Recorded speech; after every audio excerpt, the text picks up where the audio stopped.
mes kaip žaidėjai turim prisitaikyti, kaip teisėjai leidžia, tai taip ir kaunamės.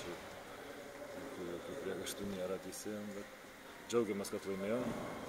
Labai mums tas Kauno derbis, kaip sakoma, svarbus. Mes pralošėm pirmas varžybas pas save, aišku, varžovas neturi pagrindinių dviejų žaidėjų išėjo, kad tikrai norėjom atsirevanšuoti ir džiaugiamės, kad pavyko laimėti. Gal nusiteikimas, kad tikrai gerai gynėmės, aktyviai tą buvom pasiruošę, tą bandėm padaryti, tas neblogai gavosi, varžovas nelabai užpuolė. Mums šiek tiek puolime atsirišo, bet šiaip irgi dar smarkiai nepataikėm, bet džiaugiamės, kad pavyko.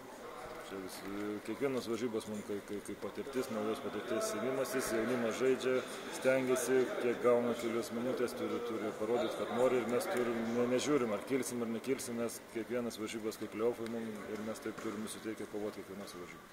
Pakankamai aukšto lygio krepšininkai yra, kai kurios komandos, dauguma komandų turi po 2 treniruotės, tai ir ne moterisgi žaidžia, o vyrai su vyrais, tai turi žaisti vyriškai, nežiūrinti tai, kaip teisėjauja teisėjai. Jeigu leidžia taip grubiau žaisti, turi ir žaisti.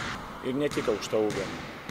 Momentais būdavo aukštaūgiai atsitveria savo žmonės, o nuo perimetro ar mažesni 2, 1, 3 numeriai pasiema kamuolius ir, kaip sakant, užbėga ant krepšio ir mūsų krepšininkai jų netitveria, tai ne aukštaūgių problema, bet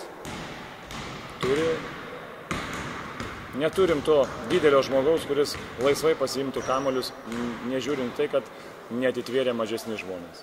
Taip, akivaizdžiai mes pralošėm lentą.